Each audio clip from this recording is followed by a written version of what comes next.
Well, it's another edition of the Aaron Rodgers Watch, or as we call it here on the Rich Eisen Show.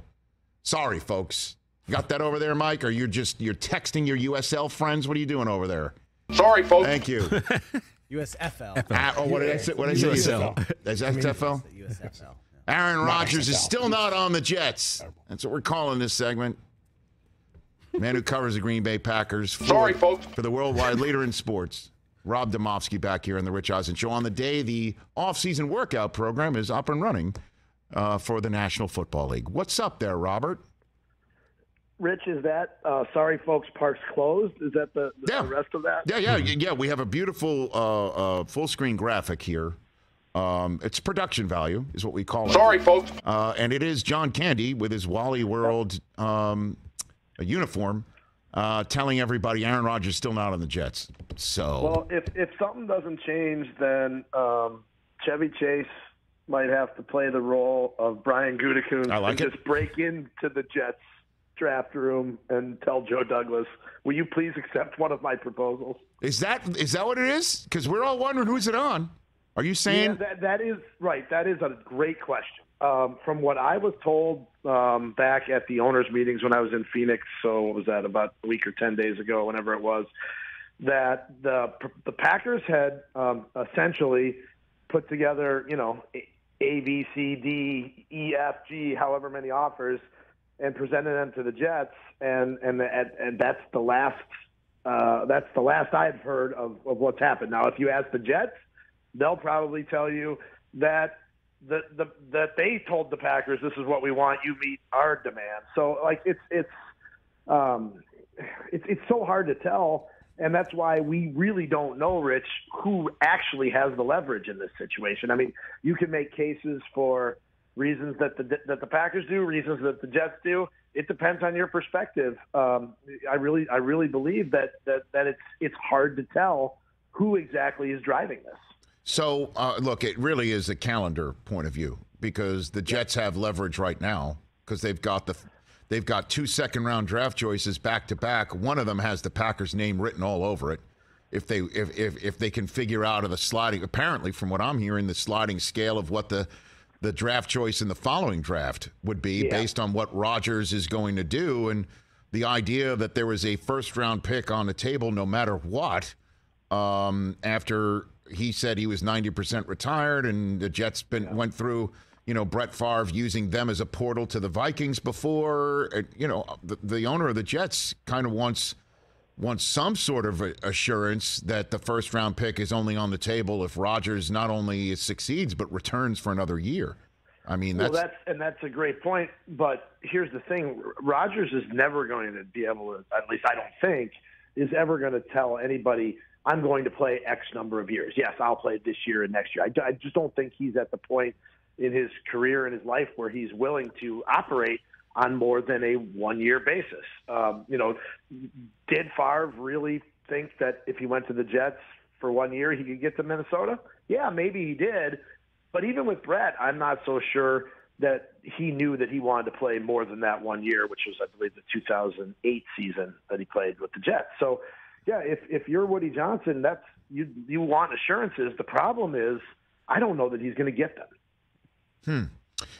So I guess, what would you say, $50,000 question, because I saw your tweet earlier today laying out the personal incentives for 16 Green Bay Packers who could make money just by showing up at the Packers offseason program that starts on this very day, on Monday, the 17th of April. There's Aaron Rodgers. He can get himself $50,000. Any shot 12 shows up just to say, hey, everybody, I'm still around here and meet me at my locker. Any shot for that? I'll tell you what. No, but that would spur a trade. I mean, do you remember back in 2008 what actually spurred the Favre trade to happen? He flew into Green Bay, landed at Austin Straubel International Airport. Why they call it international, I don't know, because I don't think you can get anywhere outside the United States. Maybe Canada, Rob. Don't sleep on Canada. Don't sleep on Canada. Don't sleep. He arrives literally as the Packers are going through their family night scrimmage that they hold at Lambeau Field, the one practice every year that they practice in the stadium, and there's like 70,000 people that pay to watch a practice, he lands that night in Green Bay, and that essentially forced the Packers' hand. Like, he showed up, said, look, I'm under contract, I'm unretired, play me. That certainly would be one strategy that Aaron Rodgers and his agent Dave Dunn could try. I don't think it'll happen, though.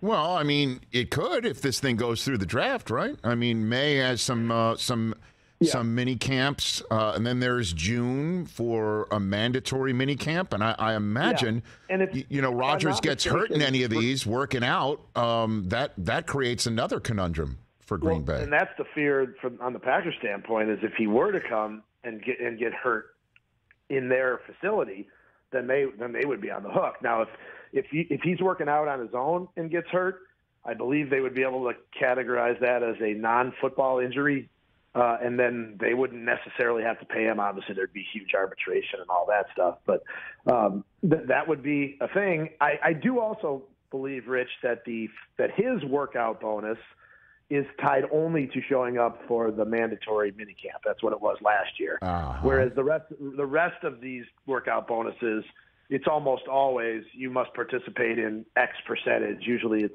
somewhere between 80 and 90% of the offseason program.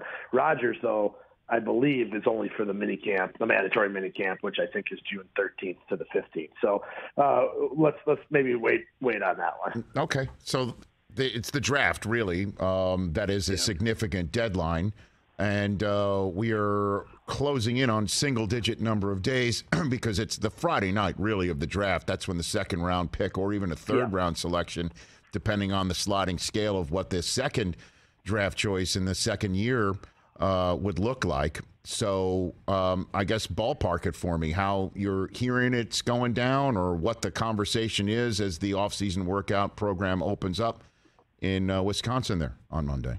Yeah, I think your point about Friday, Rich, is a really, really good one. The deal doesn't have to get done on Thursday night of the first round because a first-round pick for this year is almost certainly not going to be on the table. I mean, even Brian Gutekunst, the Packers GM, said he's not asking for the Jets' first-round pick this year, which is 13. Obviously, this year being the key there.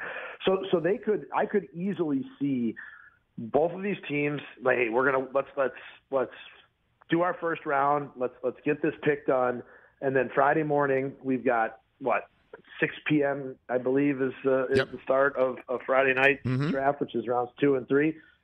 Let's get it done that day. That way the Packers get something they can use this year, being that second day pick, whatever it is. Maybe it's more than one. And then, the next year's compensation, we'll hammer that out during that day as well. I really could see Friday being Friday of the draft, so a week from this Friday being the day that it gets done. Now, if it doesn't, buckle up, and we might be talking about this on August 1st or whenever training camp opens. Wow. Catch the Rich Eisen Show every single day on the Roku channel, 12 to 3 Eastern, for free.